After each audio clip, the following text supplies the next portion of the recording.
Magandang umaga po sa inyong lahat mga kapudre. Patayon, samahan nyo kami dito magluto ng aming tanghalian at chicken binakol. Yan, huwag natin patagalin. Let's G! Gusto pala mga ka-80, nandito pala kami na Aaron dyan sa palengke ng Magra. Tas yan, pasok lang tayo mga ka-80 sa palengke. Tas yan, rektahan tayo pala mga ka-80 kumuha ng manok. Yan, mga 3 piraso mga ka-80 yung kinuha nating manok. Bali, magli 5 kilo na rin yan. Tas yan, patadad na natin sa kanila para di na tayo magtatadad. Tas yan, kunin natin to.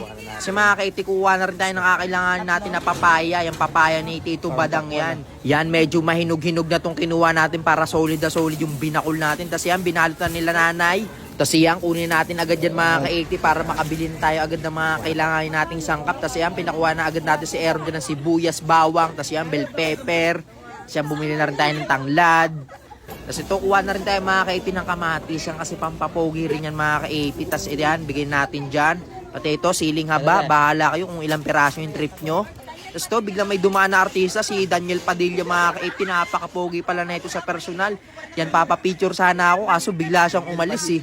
Tapos yan, pakuhain na rin pala natin si Aaron dyan ng dahon ng sili. Yan, 3 balot lang. Tapos yan mga ka-80, yan, dito na muna kami. Yan, salamat sa sa mga solid yung bigayan. Tapos yan, dito tayo sa bukuhan. Yan, bili lang tayo mga 4 na pirasong buko na malalaki. Yan, kukunin natin yung sabaw, tsaka yung laman niya mga ka-80. Kasi yung binakol, yung isasabaw natin dyan, sabaw ng buko, talagang napaka-solid yan. Tapos yan, tamang break time muna si Aaron dyan. Tapos ito, syempre, nakuha na pala natin yung buko natin, tsaka yung laman, yung goods na yan. Yan, pauwi na pala tayo mga ka-80. Tapos ito, mga ka-80, nandito na pala tayo sa bahay. Yan, medyo napatagal yung pagpapalengke natin, pero goods pa rin yan. Tapos yan, rektahan natin hugasan yung manok dyan. Papahugas lang natin kay Aaron dyan yan. Tapos iyon, para malinis na malinis, syempre. Tapos iyan, no, napakapogi ng tagahugas natin. Yan, rektahan na yan. Tapos yan, kinuha na ni Aaron dyan. Yan, lalapag niya na ito mga ka-80 sa lamesa para masimulan na natin yan. Kasi gutom na tayo. Wala pa tayong almusal eh. Tapos yan, rekta na agad na biakin ni Aaron dyan itong papaya. Yung papaya ni Tito Badang yan mga ka-80. Kaya napaka-special yan. Talagang solid na solid yan. Medyo mahinog-hinog pa yung kinuha natin para pandiinan talagang lasa ng sabaw natin. Kasi yan, rekta balatan na natin yan para, alam nyo na, alangan kainin yung may balat yan. Tapos yan, hiwain lang natin ng paganyan. Parang tinola lang naman to. Ang kaibahan lang naman ito, yung sabaw ng buko yung isasabaw natin yan. Kaya napaka-solid na, solid yung ano niyan, yung sabaw niyan. Talagang mapapagin 4 ka pagkatapos yan mga ka-80. Tapos yan, pagkatapos hiwain, rekta hugas yan mga ka-80 para malinis talaga yung pagkakagawa natin. Yan, tas yan, ligasan na rin natin pati sibuyas, bell pepper, tas kamatis, tas luya, tas yan, siling haba. Walang kawalayin kay Aaron dyan, talagang hugas lahat yan.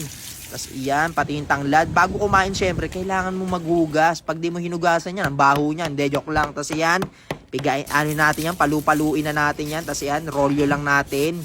Tas to, rektahan na to, balatan na natin tong sibuyas. Nang mahiwa na natin ng mabilisan yan. Ito naman pagtapos, lagyan natin dyan. Tapos ito, bawang. Yan, hiwalay-hiwalay lang natin mga ka-80. Wala nang balatan yan. Rektahang ano na yan. Durugin na natin yan. Wala nang balat-balat yan. Masarap yan eh. Tapos ito naman yung kamatis. Hiwain lang natin ng ganyan. Pagka okay na, edi ilagay na natin dyan. Diba? Napakalupit ng vlog natin. Talagang step by step talaga eh. Talagang palengke to ano, table eh. Tapos yan, balik na tayo dito mga ka-80 yan. Hiniwa lang natin tong luya. Tapos ito naman, bell pepper mga ka-80, huli na nating hiwain yan. Yung ganyang hiwa lang, alam nyo na yan mga ka-80. Pero kung anong trick nyo, basta maluto nyo, basta kahit anong hiwa yan. Tapos yan, na ano natin lahat pala, goods na yan mga ka-80. Tapos yan, tamang waiting na sila doon. Talagang napaaga pa yung dating nila doon, kaya hindi nila ito matitikman. Talagang nakakapangsisiyan. Tapos yan, nagsigana pala si Tito Jojo. Tapos yan, kinuha na pala ni Aaron dyan tong tulyasi na saktuhang laki lang. Tapos yan, syempre, uhugasan pa rin natin yan para malinis na malinis talaga, safe na safe. Tapos ito yung binili natin buko kanina. Yan yung sabaw.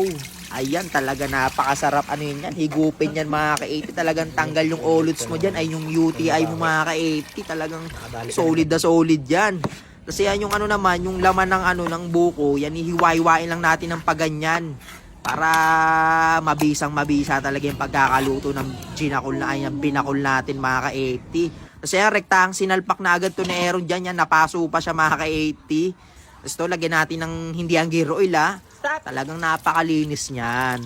Pas muna tayo sa gear oil. Tapos ay rektahang gisa na agad ng luya. Na mala french fries yung hiwa natin dyan, kaya napakalupit niyan. Talagang may sabaw ka na, may french fries ka pa, sangka pa. Tapos yan, rekta lagay ng tong bawang, tas sibuyas.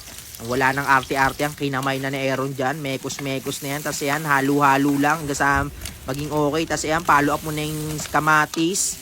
Tapos yan, hanggang sa madurog yung kamatis, yung alam nyo na yun, yung itsura niya, pagka durog na, edi ilagay nyo na yung karning baboy, yung manok nyo. Tapos ayan, halo-halo lang mga ka-80, dahan-dahang halo lang mga ka-80. Tapos iyan, talagang malapit-lapit na to. Talagang wala pang sabaw eh. Tapos yan, lagyan natin ng paminta na pollen. Yan, paminta na wasak, di pala pollen. Tapos iyan, follow up ng isang dakot na asin.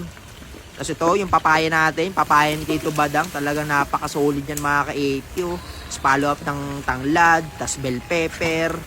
Talagang napaka-solid na to. Iniisip ko pala yung lasa nito. Alam mo na eh. Talagang quality na yung pagkakagawa mga ka-80. Tapos yan, halo-halo lang. Hanggang sa maramdaman mo nang itigil mo na yung halo. Ganyanan lang naman yan. Pakiramdaman lang naman yan mga ka-80. Tapos ito naman, si Tita Alma, ang nanay ni Aaron dyan. Yan, nagigimay na ng shit. Ay hindi, dahon ng dahon ng sili. Tapos yan, nilagay na ni Aaron dyan tong buko juice. Talagang napaka-solid yan. Pandiinan talaga. Sabaw pa lang. Alam mo ng quality. Ay, talaga. Kasi ang waiting na lang natin ito mga ka-80 kumulo. Pagka kumulo na siya, yan follow upan natin ng onting tubig lang mga ka-80. Yan, onti lang. Yan, naparami na eh. Di hindi na onti. Tapos yan, lagyan natin tong ceiling green. Tapos ito yung laman ng buko. Talagang pandiinan talaga to. Malaresto to mga ka-80. Tapos yan, follow upan natin ng asin kasi nagdagdag tayo ng ng tubig eh. Kasi halo-halo lang. Ganyan lang mga ka-80 kabilis gumawa ng binakol. Talagang pandiinan yan man. Pagka may over ka tsaka basag na basag ka sa sheet, naku po, napakasarap higupin yan. Talagang angat ang paa mo dyan sa sobrang sarap yan. Talaga. Nasa ng kanin. Tapos ito, ang panghuli nating ilalagay, dahon ng sili mga ka-80 kasi goods na yan mga ka-80. Luto na agad yan mga ka-80. Ito mga ka-80, luto na to. Tananguin natin. Tapos to mga ka-80 yan, hinango na pala ni Aaron dyan, tsaka ni Tito Arneg kasi goods na yan. Yan, lapag lang natin dyan. Tapos iyan, natignan nyo naman yan. Talagang pandiinan yan. Ako po. Si mga ka-80, kuha tayo ng kanin sa bahay. Yan mga ka-80, kuha tayo ng kanin. Tapos iyan na, nakukuha na rin pala sila Aaron dyan ng kanin. Tapos yan, kamay na natin yan para maihati na natin yung kanin natin. Tapos yan, rektahan na agad tayong kukuha ng sabaw. Tignan nyo naman yung itsura ng binakol natin. Talagang quality. Masarap sa mata. Napakakulay niya eh. Tapos yan, banatan na natin tumakay. First bite. Thank you Lord. Talagang napakasarap mga ka-80. Talagang tekwalits talaga mga ka-80 yung lasa. Pagkaganto yung sinerve sa'yo, ewan ko na lang kung di mo mapataob yung yung isang kalder yung kanin eh. Tapos yan, banatan lang natin hanggang sa maubos. Siguro mga ka-80 kung nakadali tayo ng native na manok, talagang pandiinan palalo yung lasa nito. Pero goods pa rin mga ka-80. Napakasarap mga ka-80. Parang parang native yung pagkadali. Tapos iyan, balik na tayo dito mga ka-80. Yan, talagang napapaano pa yung mukha eh. Talagang alam mo naman kasi talagang masarap eh. Ikaw ba naman gawin mong sabaw yung buko juice? Naku po, ewan ko na lang. Tapos iyan, kuha tayo ng papayang Tito B. Yan, banata na natin. Medyo mainit-init mga ka-80. Napasupa-supa yung ngala-ngala natin doon. Pero goods pa rin yan. Di tayo magpapapigil kasi napakasarap naman kasi talaga. Tapos iyan na talaga. Parang dragon mga ka-80 yung bunganga. Parang vacuum pa ang tuling kumain mga ka-80. Kala mo mauubusan. Tapos iyan, banat lang. Hala. Sige. Tapos iyan, tamang 80 na pala dito sila dito sa Gedli. Tapos iyan, higupin na natin ito mga ka-80. Naubusan natin yan. Pero papalo up pa rin tayo mga ka-80 ng sabaw niya kasi napaka-solid. Tapos iyan, kuha pa rin tayo ng sabaw. Kasi nabetin tuloy, besaya. Nabetin yung sabaw natin mga ka-80 yan. Talagang na tayo sa salita natin eh. Tapos iyan, kuha tayo ulit. Yan, banata na natin yan. Ayan. Tapos iyan, higupin mo na yan. Talaga. Ay, napakasarap na ito pag may hangover ka. Hindi, kahit wala hangover, masarap talaga eh. Parang bagay din to sa sa lapad tsaka sa Gen 4 eh. Kaso pas muna tayo sa inom mga ka-80. Talagang halos araw-araw na tayo nagiinom. Kaya food trip naman tayo. Rektahang food trip muna.